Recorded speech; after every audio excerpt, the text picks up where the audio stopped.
Hello there guys, it's Stephen here on BlueMoonRisingTV and we are covering and previewing the Spurs game after a pretty awful and depressing 4-0 loss to Everton, and I'm really sorry to remind you of that again in general. We've probably got the one team that we don't want to face right by now, the team that actually condemned us to our first league defeat of the season back in October. Spurs.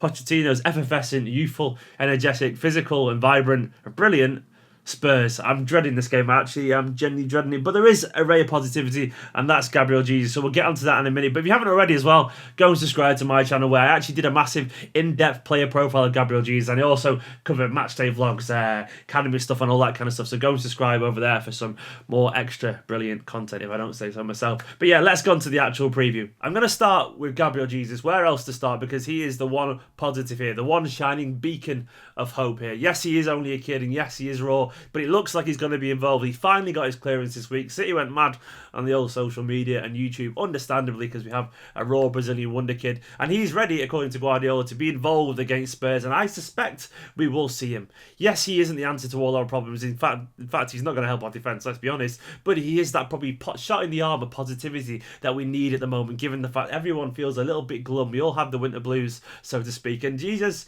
is full of energy, full of pace, full of dynamism, work rate, tenacity.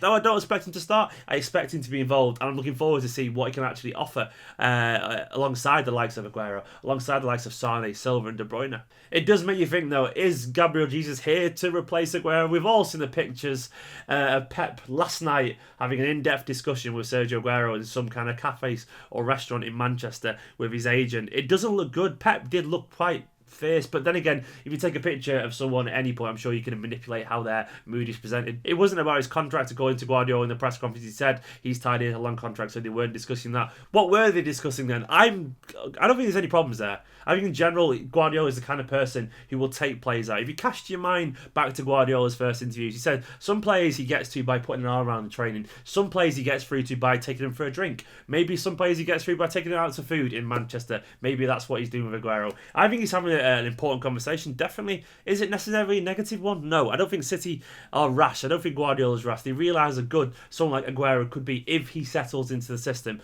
and the style. Yes, there has been some question marks over Aguero recently, but he's Aguero. Another interesting thing for me is how are we going to line up? Spurs have flitted between 4 at the back, 3 at the back, which is sometimes merged into almost like a wing-back 5 at the back scenario. I think Spurs might go for a 3 at the back, and as we saw against Chelsea, when Chelsea did that against us, we did it to them. So I think there could be maybe an element of Spurs doing that, and maybe Man City will do it too.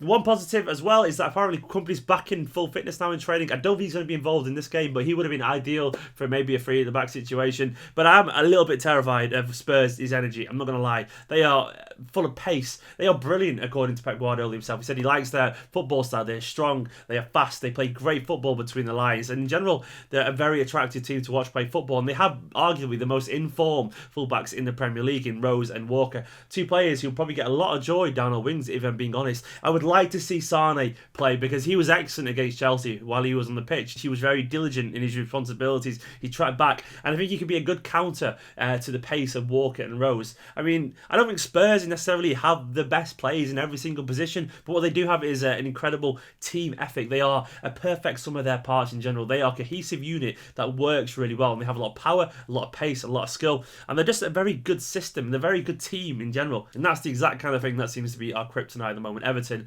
proving that, and Spurs also proved already this season. On the injury front, Spurs are missing Lamela and Vertonghen, from what I can recall. That's obviously a massive blow for them. Vertonghen has been a rock at the back alongside Alderweireld. But I suspect someone like Ben Davies will come in. Weirdly, a target for City, if you believe what you read in the papers. But yeah, I'm not suspecting a big change team for Spurs. For City, I do think you probably will go 3 at the back. I think we'll go for like Stones and Otamendi.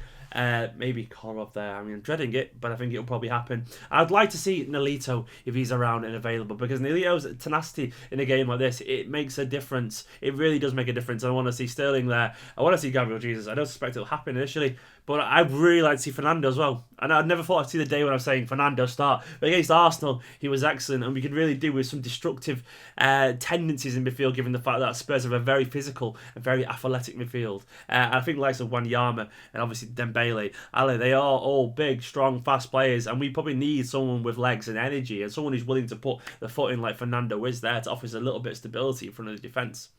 In general, even though it's understandable to be nervous, and I am nervous, I'll be totally honest with you, you always should fear a wounded animal. And Pep is no man's mug. He's no idiot. He isn't, despite what some of the press would have you believe.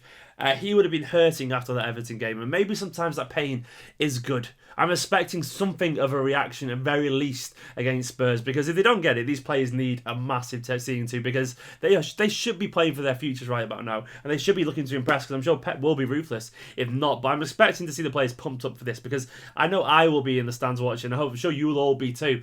But Blues, what do you make of this game? Are you as nervous as I am? Get in the comments below. Let me know your predictions for the scores. I'm going for probably an optimistic 1-1 draw. I don't think we're going to win, unfortunately. Sorry, I'm just feeling negative after that Everton game, which left me depressingly dumbfounded. But I'm hoping for a reaction, hoping for it to be a very good game at least. But anyway, Blues, go and subscribe to my channel if you haven't already for the big, in-depth Gabriel Jesus profile. And I will see you next time. See you after the game with Alex and Paul. We'll be doing all them fan cams as usual. See you later, guys.